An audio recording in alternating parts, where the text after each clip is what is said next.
और पहला अध्याय पहला वचन। मैंने जैसे बताया था कि ये जो किताब है डायरेक्ट मतलब वैसा इधर उधर की बात नहीं करती। हम लोग मैं बोला ना, हमको स्टार्ट करने के लिए थोड़ा ये लगता है, बोला ऐसा करेंगे, ऐसा बोलेंगे, ऐसा ये करेंगे, लेकिन ये जो किताब है वो सीधा बोला पूर्व काल में परमेश्वर ने हमारे बाप दादाओं से भविष्यवक्ताओं के द्वारा थोड़ा थोड़ा करके बात की, लेकिन अंतिम के दिनों में जो है यीशु मसीह के द्वारा वो बात करता है। तो जब मैं ये पढ़ रहा था पूर्व काल में, हम निकालेंगे इब्रानियों पहला अध्याय और अपन उसको पढ़ते पढ़ते चलेंगे। तो मैंने इसको 3-4 पार्ट में डिवाइड किया है, क्योंकि 18 सितंबर को है तो हमारे पास में शायद 3 महीना है, जुलाई अगस्त सितंबर 3 महीना है, और 3 महीने में इसके 13 अध्याय करना है। तो इसलिए हर संडे एक एक अध्याय के ऊपर हम वो करेंगे। तो इस संडे हम पूरा एक अध्याय देखेंगे, और ये एक अध्याय में मैंने 2-3 भाग में डिवाइड किया। तो पहला जो वचन है, कोई निकाल के पढ़ेगा बुलंद आवाज में? मिला किसी को? हाँ हाँ, पढ़ो। पहला वचन पहला अध्याय। पूर्व युग में परमेश्वर ने बाप दादाओं से थोड़ा-थोड़ा करके और भांति-भांति से भविष्यवक्ताओं के द्वारा बातें करके, बस बातें करके, यही ये पहला वचन है जहाँ पर जो इस किताब का लिखने वाला है वो बता रहा है कि पूर्व युग में मतलब पुराने समय में, पुराने कालों में परमेश्वर ने क्या किया। जब इंग्लिश में हम पढ़ते ना, इंग्लिश का जो है बाइबल, तो उसमें सीधा ऐसे शुरू होता, गॉड स्पोक थ्रू, इस तरीके से। तो पहला जो वचन आता है या पहला वर्ड आता है सीधा गॉड आता है। क्या आता है? सीधा गॉड आता है। तो मतलब ये जो किताब है ये उत्पत्ति या दूसरी चीज़ें वो नहीं बता रही है कि परमेश्वर के अस्तित्व है, उसके ऊपर नहीं बता रही। वो ऑलरेडी ये डिक्लेयर करती है कि परमेश्वर पहले से है, उसको है ना। बहुत सारे समय पे हम देखते हैं कि बहुत सारे बाइबल कॉलेज होते हैं, बहुत सारी जगह पे, तो लोग क्या करते हैं, बिल्डअप करते हैं, परमेश्वर के बारे में बताते, बोला देखो परमेश्वर ये कारण से है ना। हमारे यहाँ पर भी फाउंडेशन कोर्स है, तो उसमें हमारा एक अध्याय है परमेश्वर कौन है, परमेश्वर कैसा है, परमेश्वर कैसे दिखता है, परमेश्वर के तर्क क्या है, ये क्या है, वो क्या, साइंस क्या कहता है, ये क्या कहता है, और ये सारी चीज़ें बताते हैं। लेकिन ये जो व्यक्ति है, ये जो लिख रहा है, ये इसने डिसाइड किया, इसने बताया, सीधा परमेश्वर से शुरू करता है, बोलता परमेश्वर ने ऐसे ऐसे बात की। और जब हम धीरे धीरे इसको पढ़ के आते हैं तो इसमें कुछ कुछ चीज़ें जो दिखाई देती है कि थोड़ा थोड़ा करके, है ना, ऐसा लिखा है ना कि थोड़ा थोड़ा करके और भांति भांति, ऐसे लिखा है हिंदी में। थोड़ा थोड़ा मतलब क्यों? मतलब परमेश्वर क्या कर रहा था, थोड़ी बात कर रहा था फिर चुप हो रहा था, थोड़ी बात कर रहा था फिर चुप हो रहा था, क्या आप समझते हैं? मैं ये कहना चाहता हूँ कि अगर आप पढ़ेंगे धीरे धीरे एक अध्याय हफ्ते में, अगर रोज 10 मिनट लगता है, 10 मिनट भी इसको पढ़ेंगे तो आपसे भी परमेश्वर बात करेगा। और जब मैं ये पढ़ रहा था कि थोड़ा थोड़ा मतलब क्यों वो ऐसा कह रहा है, थोड़ा थोड़ा फिर भांति भांति से, तो आपको कुछ अगर याद होगा पुराने नियम में, मुझे याद दिलाना अगर मेरा टाइम, पिछले बार ना 45 मिनट बोला मैंने और मुझे मालूम नहीं पड़ा क्योंकि ये इस पे है। जनरली आधा घंटा बोलता हूँ, लेकिन इसमें 45 मिनट बोला। तो अभी आप देख लेना टाइम कितना हुआ। और हाँ 10:30 ना, तो 11 होगा तो पीछे से हाथ हिला देना, नहीं तो मैं ज़्यादा बोलते रहूँगा क्योंकि बहुत कुछ है यहाँ पर, ठीक है। तो मैं जब ये पढ़ रहा था तो थोड़ा थोड़ा, तो अगर आप रिकलेक्ट करते हैं कुछ चीज़ें, जैसे बाइबल में अगर आपको पता है तो अगर आप उत्पत्ति देखते हैं तो उसमें अब्राहम से परमेश्वर ने कैसे बातें की, दर्शन दिखाकर, बाहर बोला ये देख ले वो देख ले ऐसा करके, और उससे बात की। फिर उसकी जगह इन्होंने, विनोद भाई ने बुधवार के दिन बहुत अच्छे से शेयर किया, बोला मेरी उपस्थिति में चल और सिद्ध होता जा। और कितने साल का था वो? 99। मैं मतलब जो भी मेरी एज है, मैं अभी अपने बेटे के सामने मैं बहुत सिद्ध हूँ। मैं उसको हर चीज़ में बोलते रहता हूँ, बोला ऐसा कर ऐसा कर ऐसा कर, ये परफेक्ट नहीं, वो परफेक्ट नहीं है, इतना मतलब है ना। मैं तो मतलब 99 का आधा भी नहीं हूँ, ठीक है। लेकिन परमेश्वर से कह रहा है 99 की उम्र में मेरी उपस्थिति में, ये जो बुजुर्ग लोग होते हैं ना, बड़े बुजुर्ग होते हैं, मतलब कहीं पे भी, चाहे मैं हूँ तो मेरे सामने अगर 30 के कम वाले रहेंगे तो मैं उनमें बुजुर्ग हूँ, तो मैं अपनी खिचड़ी कुछ बताता हूँ। मतलब तुम्हें मालूम है मेरे समय में ऐसा होता था, आज से 20 साल पहले जब मैं आया था, तो हमारे पास में ना एक्सपीरियंस शेयर करने के लिए बहुत कुछ होता है, ठीक है। तो हम किसी की सुनना नहीं चाहते, हम बहुत सारी चीज़ें बोलना चाहते हैं। यहाँ अब्राहम 99 वर्ष का हो गया और उसके बाद में परमेश्वर कह रहा है, बोला मेरी उपस्थिति में चल और सिद्ध होता जा, और उसको बाहर बोला ये देख तारे देख, मैं इतना तेरे वंश को कर दूंगा। फिर उसके बाद में बोला ये देख बालू की रेत देख, इसने मैं तेरे वंश को। तो परमेश्वर इस तरीके से बातें करता है। आज भी परमेश्वर, आप 100 साल के हो, 200 साल के हो, आप परमेश्वर के लिए बच्चे। हमने पिता दिवस में देखा कि हम सब क्या हैं, पिता के क्या हैं, बच्चे हैं। मैं और आप, हम 100 साल, कितना भी एक्सपीरियंस आपको आ जाए, कितना भी आप सामर्थ्य हो जाए, आप चमत्कार कर, मतलब मुर्दों को उठा दो,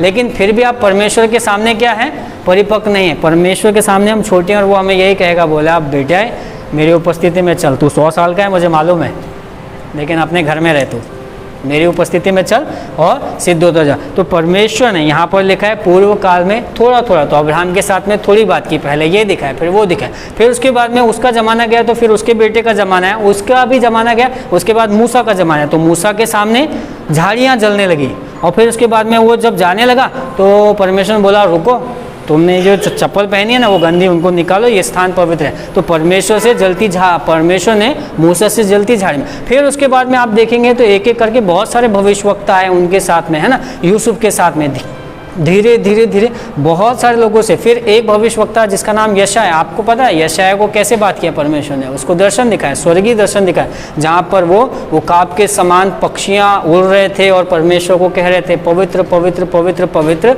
और इस तरीके से। तो परमेश्वर हर एक को, फिर मैंने कुछ दिनों पहले शेयर किया था, यिर्मयाह को कुम्हार के घर पर लेके बोला मटके को देख वो कैसे बना रहा है, और फिर उसके बाद। तो कहने का मतलब है परमेश्वर ने लगातार अपने लोगों से भांति भांति, ये वही है भांति, मतलब किसी को जलती झाड़ी में, फिर किसी को कुम्हार के साथ में, किसी को तारे दिखा के, किसी को जमीन दिखा के, कुछ ना कुछ दिखा के परमेश्वर। एक और भविष्यवक्ता मेरे को याद आ रहा है, उसका नाम योना था, उसको बोला नीनवे नगर में जा, वो नहीं जा रहा था, फिर गया और कैसे तो करके प्रचार किया और वो सब बच गए। तो अब वो बहुत गुस्सा हो गया, बोला यार ये लोगों को तो प्रभु आप मार डालना चाहिए था, आपने इनको बचाया क्यों? तो वो गुस्सा हो गया एक पेड़ के नीचे। तो परमेश्वर ने रातों रात एक पेड़ उगाया, फिर उसके बाद में रातों रात उसको कीड़े से खवा दिया, सब सारी चीज़ें खत्म हो गई। तो वो और गुस्सा हो, बोला अरे ये क्या हो।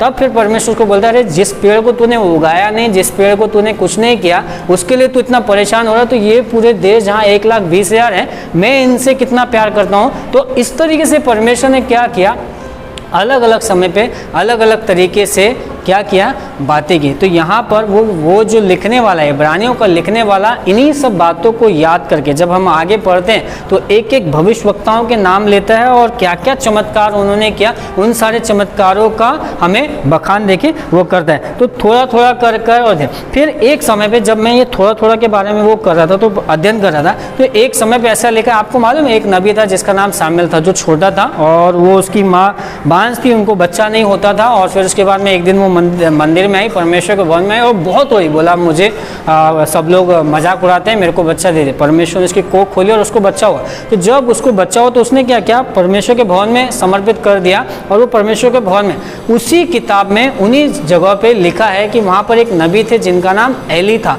और एली बूढ़े हो गए थे और इनके जो बच्चे थे वो बहुत बदमाश थे। बाइबल में कुछ अलग शब्द लिखा है, तो बहुत बदमाश है। तो वहाँ पर लिखा है कि यहोवा का दर्शन दुर्लभ हो गया था, कोई सुन नहीं सकता था, दुर्लभ हो गया था, मतलब उस समय पे बात नहीं करता। फिर मलाकी के बाद का एक समय आया, ईसा मसीह के समय तक के 400 साल तक के परमेश्वर क्या किया, कुछ बात नहीं किया। तो ऐसे कुछ कुछ समय जहाँ पर परमेश्वर बात भी नहीं किया, फिर कुछ जगह पे वो जाना भी नहीं चाहा। फिर एक ये जो राजा यजेकिया के बारे में हम पढ़ते हैं, यजेकिया राजा, तो जब तक के परमेश्वर बोल सकते हैं ना, वहाँ लिखा है यशाया 6वां अध्याय और वचन में कि जिस वर्ष उजिया राजा मरा, हिजकिय्याह ही उसका नाम है, तो उस वर्ष मैंने, तो जब तक के बाइबल बताती है कि वो राजा जो हो गया परमेश्वर की नज़रों से उतरा, ये राजा, और जब तक के वो मरा नहीं तब तक परमेश्वर आया नहीं बात करने के लिए। परमेश्वर किसी को दर्शन देने के लिए नहीं आया, किसी को कुछ बोलने के लिए नहीं आया। तो ऐसे काल है जहाँ पर परमेश्वर बात भी करता था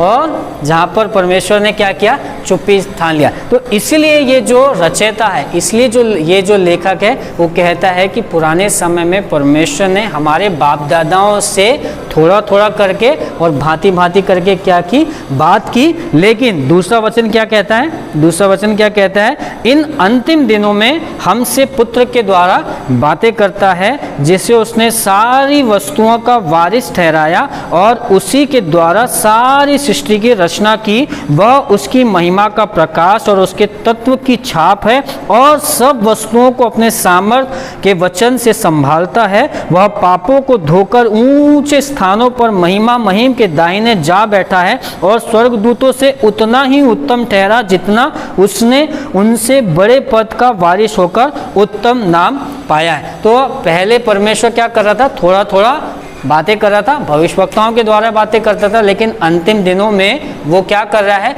यीशु के द्वारा बात कर रहा है। अब देखिए ये जो किताब है करीब 2000 साल पहले लिखी गई है। 2000 साल पहले वो लेखक जो लिख रहा है वो बोल रहा है ये अंतिम दिन है, अंतिम दिनों में। अभी यहाँ कलीसियाओं को भी मालूम नहीं, बोला हम अंतिम दिनों में चल रहे हैं, नहीं पता है, हमको भी समझ में नहीं आता है कि हम अंतिम दिनों में, मतलब यहाँ पर वो इतनी गहरी बात कि पहले तो थोड़ा थोड़ा करके वो कर रहे हैं, लेकिन इस समय में ये अंतिम दिनों को 2000 साल पहले उसको ये एहसास हो गया, 2000 साल पहले वो ये चीज़ समझ गया कि परमेश्वर ने अब यीशु को भेजा है, ये वो दिन है जो अंतिम के दिन है। वहाँ पर वो क्या कह रहे हैं कि यीशु के द्वारा बात की, यीशु के द्वारा आपसे और मुझसे बात की, है ना। ये यहाँ पर जो चीज़ कॉमन आती है, परमेश्वर बात करता है, परमेश्वर जो है क्या करता है, बात करता है। आप और मैं सुने ना सुने लेकिन परमेश्वर बात करता है। जिन लोगों ने सुना उनकी ज़िंदगी बदली और जिन लोगों ने नहीं सुना वो वैसे के वैसे रहे, है ना। हम बार बार बहुत सारे उदाहरण बाइबल में देखते हैं कि कुछ, अभी मैं ये कर रहा था कि रिकॉर्डिंग करता हूँ तो बहुत सारी चीज़ें मुझे ये है, तो मेरी एक बुक है, एक बुक क्या ऐसी बहुत सारी बुक है, तो जिसमें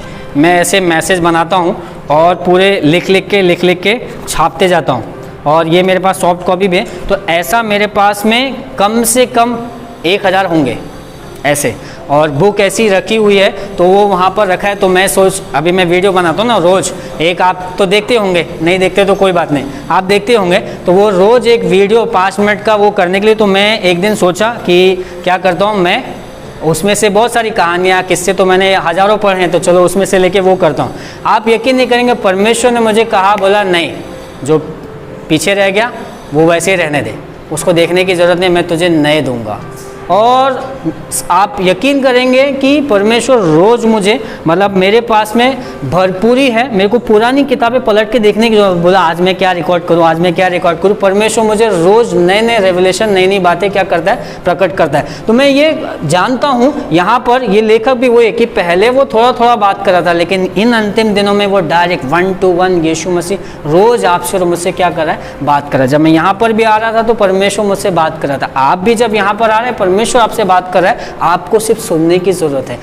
पुराने समय में वो थोड़ा थोड़ा करके बात कर रहा था, लेकिन अंतिम दिनों में यीशु मसीह से वो लगातार बात करता है। यीशु मसीह ने आपको पवित्र आत्मा दी है और वो पवित्र आत्मा लगातार आपके कानों में, आपके हृदय में क्या करती है, बात करती रहती है। फर्क इतना आता है मैं सुनता हूँ या नहीं सुनता हूँ। जो सुनता है वो आशीषित होता है और जो नहीं सुनता, क्योंकि कई बार ऐसा होता है ना कि संसार की चीज़ें इतनी सारी होती है कि हमको सुनने को नहीं आता, समझने को नहीं आता, लेकिन परमेश्वर लगातार हर पल हमसे क्या करें, बात करें। बहुत सारे विश्वासी लोग इस बात से अनजान है कि ये अंतिम दिनों में कलीसियाएं खाली पड़ी, लोग चर्च आना नहीं चाहते, सब कुछ ऑनलाइन करना चाहते हैं, सारी बातें क्यों, क्योंकि वो अनजान है कि ये अंतिम दिनों में हम चल रहे हैं। हम नहीं जानते कि किस पल यीशु आ जाएगा और आप और मैं हमें लेके साथ में जाएगा। हम अंतिम दिनों में है, कलीसियाओं को, है ना। यीशु जो है सारी वस्तुओं का वारिस है, जैसे हमने लिखा है कि जिसे उसने सारी, यीशु से बात करता है, सारी वस्तुओं के द्वारा बात करता है, जिसे उसने सारी वस्तुओं का क्या किया है, वारिस ठहराया है और उसी के द्वारा सारी सृष्टि उत्पन्न की।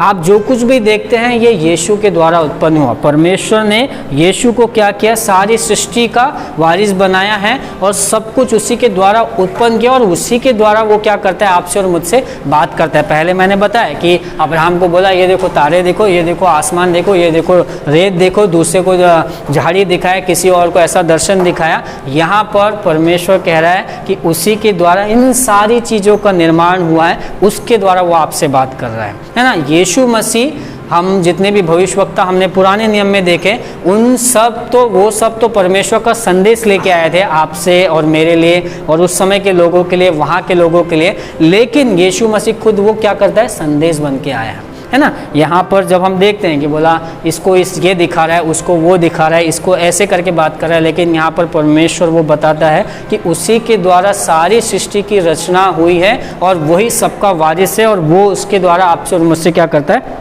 बात करता है। यहाँ पर दो चीज़ें हमने देखा कि परमेश्वर जो है बाप दादाओं से भविष्यवक्ताओं के द्वारा बात करता था और अब इन दिनों में यीशु के द्वारा क्या करता है, बातें करता है। लेकिन एक जो चीज़ कॉमन है कि परमेश्वर क्या करता है, बातें करता है। आपको और मुझे उसकी बातें सुनना बहुत ज़रूरी है। फिर हम आगे बढ़ते हैं और यहाँ पर कुछ चीज़ें हैं जो इस अध्याय का मुख्य जो टाइटल है आपकी बाइबल में लिखा है कि ये यीशु जो है स्वर्गदूतों से श्रेष्ठ है, ऐसे ही लिखा है परमेश्वर का। हाँ, परमेश्वर के पुत्र की श्रेष्ठता, तो वो स्वर्गदूतों का यहाँ पर वर्णन होता है। तो हम क्या करते हैं, थोड़ा थोड़ा वो करते हैं। मैं कुछ अलग अलग लोगों का इस पर वो कर रहा था, तो ऐसा मैंने एक जगह पढ़ा, वो ऐसा कहते हैं कि इस दुनिया में महान लोग, इंडिया के कुछ महान लोगों का आप नाम बता सकते हैं जो भारत में बहुत मशहूर हुए, बहुत नामचीन हुए? महात्मा गांधी, अब्दुल कलाम, हाँ, बाबा साहेब अम्बेडकर, शिवाजी महाराज, महात्मा गांधी, है ना, हाँ, सुभाष चंद्र बोस, है ना। तो हाँ, कौन?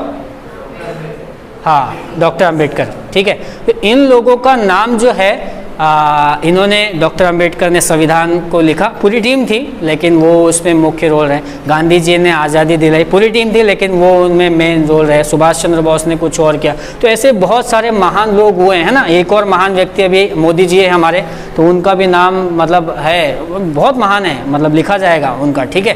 तो सुन रहे लोग है ना, मोदी जी बहुत महान है, ठीक है।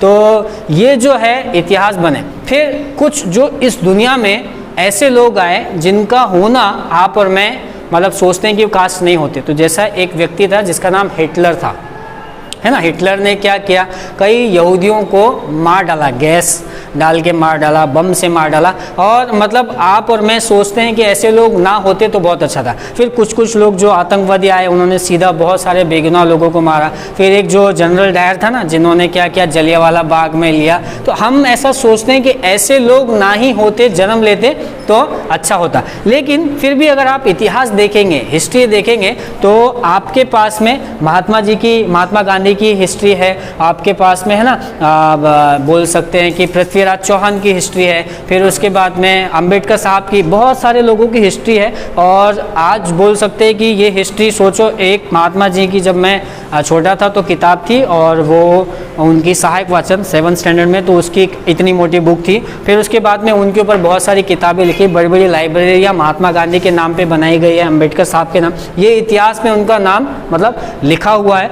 फिर कुछ जो है 900 साल पहले, जैसे पृथ्वीराज चौहान, इनके बारे में कुछ लिखा था। अब धीरे धीरे वो स्कूलों से क्या हो रहा है, धीरे धीरे गायब हो रहा है। तो आने वाले दिनों में जो भी महान लोग हमारे देश में पैदा हुआ, इनका भी नाम आप धीरे धीरे भुला दिया जाएगा। धीरे धीरे इनका क्या होगा, जो बहुत बड़ा पेज है ना, तो कहीं यहाँ छोटा सा ऐसा नाम आएगा, फुटप्रिंट पे रहेगा कि ये व्यक्ति ने ये काम किया, खत्म। 200 साल के बाद, आज से 200 साल के बाद में ये नाम भी क्या हो जाएगा, मिट जाएगा, चला जाएगा। क्यों? क्योंकि इन्होंने कुछ किया होगा, उसके बाद कुछ और आ जाएंगे और उनका नाम होगा। लेकिन एक व्यक्ति है जिसका नाम, जो 2000 साल पहले शुरू हुआ और आज तक के शुरू और आने वाले कई हजारों साल तक के वो चलता रहेगा, और वो नाम है यीशु का। क्यों? क्योंकि यीशु परमेश्वर का पुत्र था और वो मनुष्य का भी पुत्र बना, और उसने बराबर रीति से वो कार्य किया जो मैं और आप सोच नहीं सकते।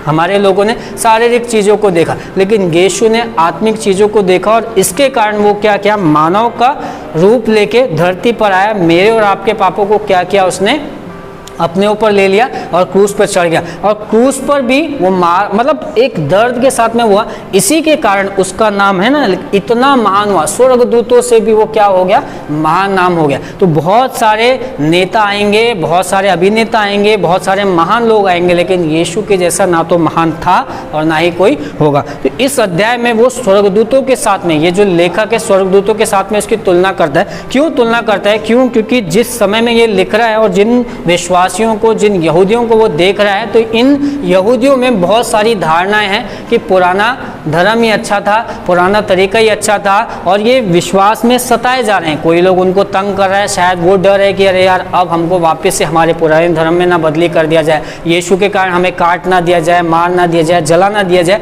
तो ये जो लेखक है उनको वो याद दिलाता है, बोला जो तुमने स्वर्गदूतों की आराधना की, व्यवस्था विवरण में कुछ जगह पे लिखा है, अलग अलग जगह पे कुछ जगह पे लिखा है स्वर्गदूतों के बारे में। तो यहाँ पर ये लेखक उन्हें वही चेताता है कि जिन स्वर्गदूतों को तुम जानते हो, जिन स्वर्गदूतों के बारे में तुमने सुना है कि वो महान है, यहाँ पर यीशु है जो उन स्वर्गदूतों से भी क्या है, बहुत महान है। तो हम धीरे धीरे पढ़ते हैं उसका पांचवा वचन। हाँ, यीशु जो है स्वर्गदूतों से भी हुआ है। तो ऐसा लिखा है, क्योंकि स्वर्गदूतों में से उसने कब किसी से कहा कि तू मेरा पुत्र है, आज तू मुझसे उत्पन्न हुआ, और फिर यह कि मैं उसका पिता होऊंगा और वह मेरा पुत्र होगा। तो यहाँ पर वो जो लेखक है वो परमेश्वर के बारे में कह रहा है कि उसने कब स्वर्गदूतों से कहा कि तू मेरा पुत्र है। यहाँ पर वो तुलना कर रहा है, बता रहा है कि ये लोगों के दिमाग में, हमारे दिमाग में, हमारे इसमें भी ऐसा है, ये स्वर्गदूत को अपन एक साइड में रखते हैं, पास्टरों की गिनती करते हैं। हम हमारी कलीसियाओं में, यहाँ दूसरी जगहों पे पास्टरों को इतना मुख्य स्थान देते हैं कि लोग जो है, अब अगर आज वो पास्टर नहीं आए ना तो लोग ही नहीं आएंगे, बहुत मुख्य स्थान है। फिर उसके बाद में कैसे तो मालूम पड़ जाएगा, बोला अरे आज ये जो है ये नहीं आने वाला, मीटिंग कैंसिल या कुछ हो गया, तो लोग जाएंगे नहीं। पास्टरों को इतना मुख्य स्थान देते हैं, उनके पैर छूते हैं, उनके बस बोल सकते हैं, उनके ऊपर पैसों की बारिश करते हैं, बड़ा अजीब अजीब तरीके से ये है।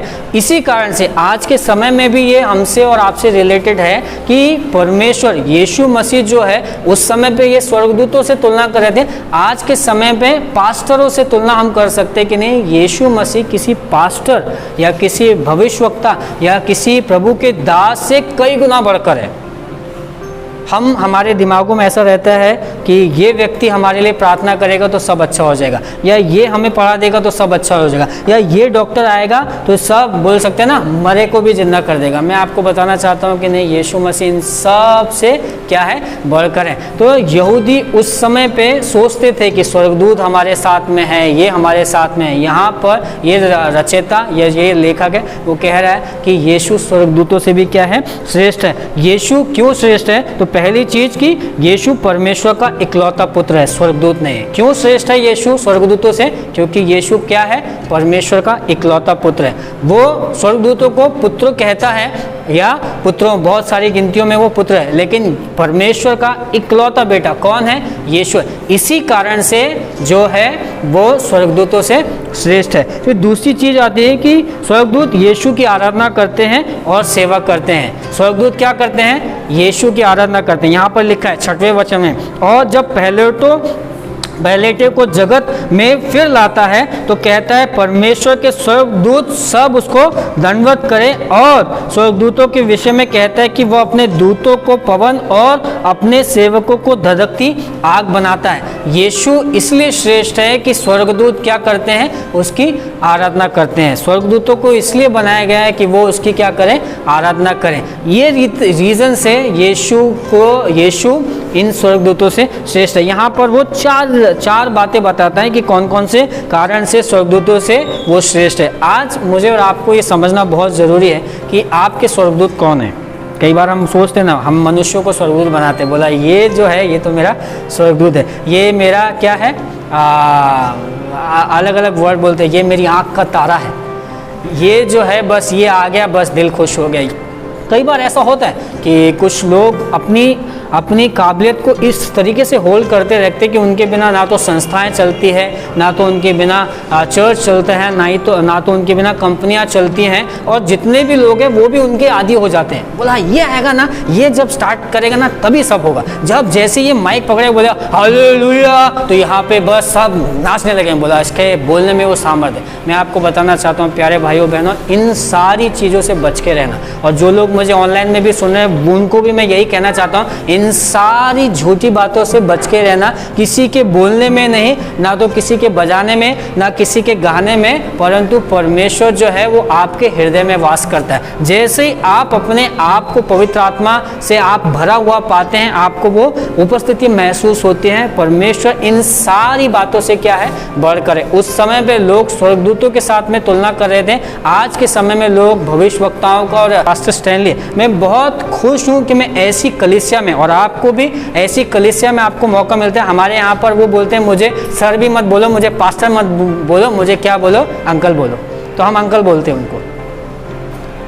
50 साल की उनकी सेविकाई है, कई लोगों को उन्होंने लीड किया, लेकिन फिर भी वो हमें इस तरीके से सिखाते हैं। हमारे विनी भाई को भी हम उनको विनी भाई ही बोलते हैं, हम बोलते नहीं पास। लेकिन बहुत सारी जगहों पे क्या होता है, वो डिग्रियां, वो सब सारी चीज़ें, और ये सारी चीज़ों के कारण क्या होता है कि लोगों के ध्यान में यही रहता है, बोला जैसे ये माइक लेगा ना, हालेलुया, जैसे ये बोलेगा ना बस चमत्कार हो जाएगा, बस वो हो जाएगा। आपको और मुझे ये लेखक यही चेतावनी दे रहा है कि स्वर्गदूतों से, इन सब लोगों से आपको और मुझे क्या करना है, बच के रहना है। फिर उसके बाद में तीसरी बात है, परमेश्वर पिता ने यीशु को खुद परमेश्वर का कहा है। देखिए यहाँ पर लिखा है 8वें वचन में, परंतु पुत्र के विषय में कहता है, हे परमेश्वर तेरा सिंहासन युगान युग रहेगा, तेरे राज का राजदंड और राज न्याय का राजदंड, तूने धर्म से प्रेम और अधर्म से बैर रखा। इस कारण परमेश्वर ने तेरे साथियों से बढ़कर हर्ष रूपी तेल से तेरा अभिषेक किया है। और यह कि हे प्रभु, आदि में तूने पृथ्वी की नींव डाली और स्वर्ग तेरे हाथों की कारीगरी है। वे तो नष्ट हो जाएंगे परंतु तू बना रहेगा, और सब वस्त्र के समान पुराने हो जाएंगे, और तूने चादर के समान लपेटेगा और वे वस्त्र के समान बदले जाएंगे, पर तू वही है और तेरे वर्षों का अंत नहीं होगा। मैंने बताया इतिहास में कोई 40 साल तक के बड़ा मस्त राज करता है, मतलब ऐसा लगता है कि उसके जैसा कोई था ही नहीं। बहुत पावरफुल राजा रहा, बहुत पावरफुल भविष्यवक्ता रहा, लेकिन क्या हो गया, परमेश्वर ने कहता है कि वो आए और चले गए। लेकिन यहाँ पर यीशु की श्रेष्ठता वो इस तरीके से बताता है कि उसके तुल्य ना तो कोई था और ना ही कोई यहाँ पर है। सब लोग पुराने होते जाएंगे, है ना। यहाँ पर पहले नाम था, बहुत बड़ा नाम, बोला आदरणीय मिस्टर चंचलेश यादव। यहाँ पर उन्होंने तेजस्वी कलीसिया को वो किया, ये 5 साल तक रहेगा, 10 साल तक रहेगा, 20 साल तक रहेगा, 30 साल तक रहेगा, 40वें साल में वो नीचे आएगा, फिर उसके बाद में और नीचे आएगा, और फिर उसके बाद में भूला चला जाएगा। लेकिन यीशु का जो है वो ऊपर ऊपर ऊपर। आप देखो 2000 साल पहले जब यीशु आए तो ज़्यादा से ज़्यादा 12 लोग, 70 लोग, 75 लोग, 80 लोग, 200 लोग, इतने ही लोग जानते थे। फिर उसके बाद में एक जगह पे पतरस के ऊपर पवित्र आत्मा ही, वहाँ पे 3000 हो गए, फिर वो 3000 कहीं और फैल गए, और फिर उसके बाद में पूरी। तो यीशु का नाम जो है वो जो छोटे में था, सारे यहूदी और सारे फरीसी लोग जो दबा रहे थे, बोला अरे इसका बारे में बताना मत, है ना। मैंने आपको पहले भी सिखाया कि जब वो कब्र पे ले गए रखा था तो उसके पहले इन्होंने ये कर लिया था, राजा के पास में गए, बोला देखो उसने क्या किया था, झूठ बोला था, बोला कि वो चुरा के लेके जाएंगे, तो एक काम करो पहरा लगा दो। फिर जब वो चला भी गया, जी उठा, तो भी ये सैनिकों को पैसा दे के बोल रहा है, बोला झूठ बोल रहे ना, झूठ बोल। तो शुरुआत से उसके नाम को दबाते गए, बोला इसको दबा दो, लेकिन उसका नाम बिल्कुल दबा नहीं। और 2000 साल में दुनिया के 253 देश, हर जगह पे यीशु का नाम है, वो धीरे धीरे धीरे धीरे क्या हो गया, बढ़ता चला गया। ये बात, ये जो वचन है वही हमें, मुझे और आपको सिखाता है कि सब धुंधले हो जाएंगे, सब फट जाएंगे, सब चले जाएंगे, लेकिन तू और तेरा सिंहासन सदा सदा सदा सदा बना रहेगा। आपके जो स्वर्गदूत है उन स्वर्गदूतों से, आपके जो आदर्श है उन आदर्श, आपके जो लेखक है उन लेखकों, आपके जो डॉक्टर है, आपके जो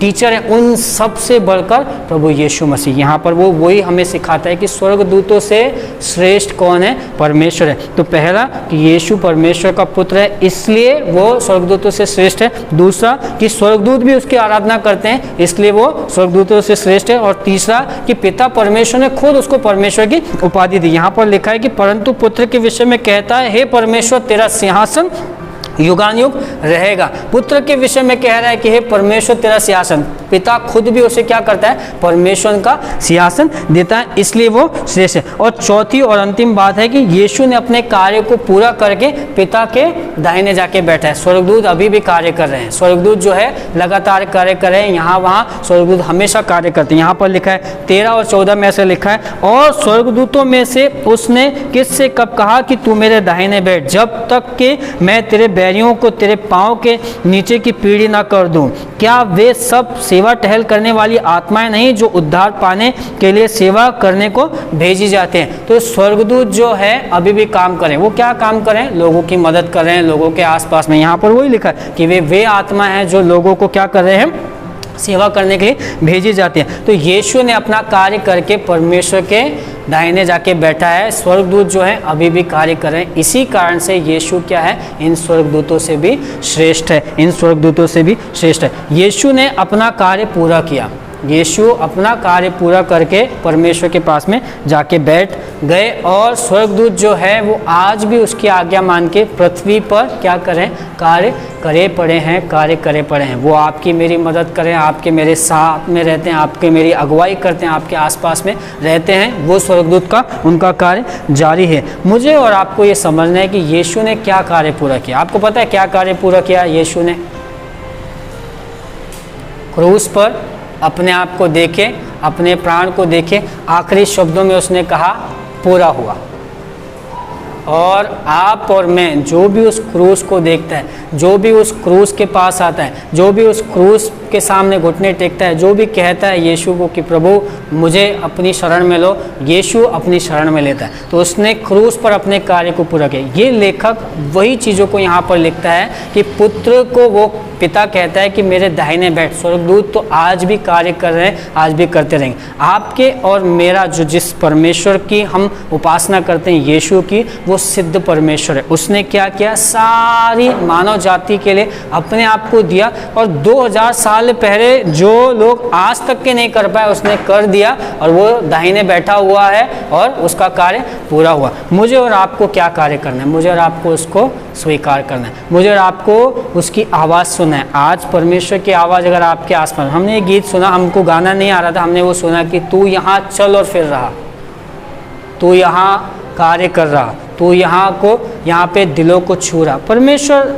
जो है वो ज़रूरी नहीं बहुत सामर्थी आराधना में, बहुत सामर्थी प्रचार में, बहुत सामर्थी लोगों के सामने ही आपसे बात करे, परंतु परमेश्वर सादे शब्दों से भी आपसे बात करता है। और मैंने हमेशा ये नोटिस किया है कि जिन बातों को मैं अकेले में अध्ययन करता हूँ, या जिन बातों को परमेश्वर मुझे अकेले में बताता है, वो मेरे लाइफ लॉन्ग तक के बनी रहती है। वो हमेशा मुझे याद रहती है कि नहीं, परमेश्वर मुझसे क्या करता है, बातें करता है। तो प्रभु आपको आशीष दें। कुछ बातें जो हमने सीखी कि परमेश्वर पहले थोड़ा थोड़ा बातें करता था, बाप दादाओं से थोड़ी थोड़ी दर्शन के द्वारा, इसके द्वारा अलग अलग तरीके से बातें करता था, लेकिन इन अंतिम दिनों में पुत्र के द्वारा आपसे और मुझसे बातें करता है। आपको और मुझे उसकी बातों को क्या करना है, सुनना है। फिर उसके बाद में परमेश्वर जो है स्वर्गदूतों से, यीशु मसीह जो है सारे स्वर्गदूतों से क्या है, श्रेष्ठ है। उस समय के लोगों के ध्यान में ये था कि स्वर्गदूत बहुत कुछ करते हैं, क्योंकि यीशु का कहीं नाम नहीं था। स्वर्गदूत बहुत सारी चीज़ें करते हैं। तो लेखक उन सारे लोगों को यही सिखाता है कि यीशु जो है स्वर्गदूतों से भी क्या है, श्रेष्ठ है, और वो हमारे बीच में कार्य करते हैं। आज के समय में भी मैं आपको यही बताना चाहता हूँ कि परमेश्वर यीशु मसीह सब बातों से श्रेष्ठ है। हमने देखा कि सब लोग आएंगे, सबका नाम इतिहास में होगा और धीरे धीरे खत्म होगा, लेकिन इसका धीरे धीरे शुरू और बढ़ते चला जा रहा है, बढ़ते चला जा रहा है, बढ़ते चला जा रहा है। ये हमेशा बढ़ते चला जाएगा। मुझे और आपको क्या करना है, ये जब दुनिया में बढ़ रहा है तो मुझे इसको अपने हृदय में बढ़ाना है, यीशु को अपने हृदय में। कैसे आप यीशु को अपने हृदय में बढ़ा सकते हैं?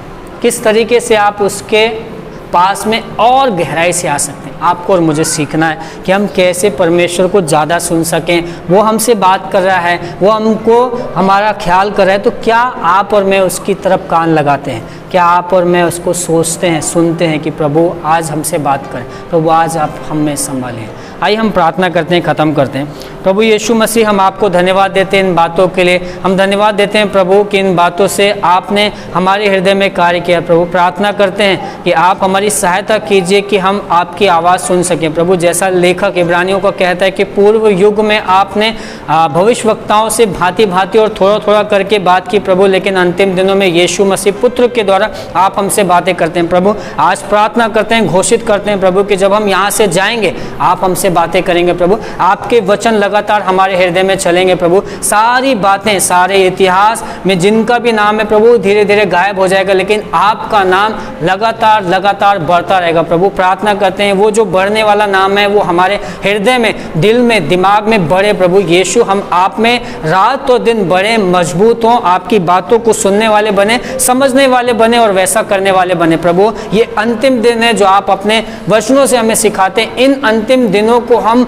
गहराई से महसूस करें और प्रभु उसके अनुसार अपने जीवन को बदलते हुए काम करें। प्रभु सहायता कीजिए। हमारी हालातों को हम आपके हाथों में रखते हैं, हमारी गरीबी को, हमारी बीमारी को, हमारी परेशानियों को हम आपके हाथों में सौंपते हैं प्रभु यीशु मसीह। इन सारी बातों को आप ठीक कीजिए प्रभु, ताकि हम गहराई से आपकी बातें सुन सके, समझ सके और आपके पीछे चल सके प्रभु। आज यहाँ पर कोई बीमार है, कोई तकलीफ में, कोई मुसीबत में प्रभु आप जानते हैं यीशु मसीह। प्रार्थना करते हैं, घोषित करते हैं कि आप सभी को चंगाई दीजिए, छुटकारा दीजिए, उनके जीवन में उन समस्याओं को दूर कीजिए। आपकी महिमा सभी के जीवन से प्रभु। धन्यवाद देते हैं, प्रार्थना प्रभु यीशु के नाम से करते हैं, आमीन आमीन।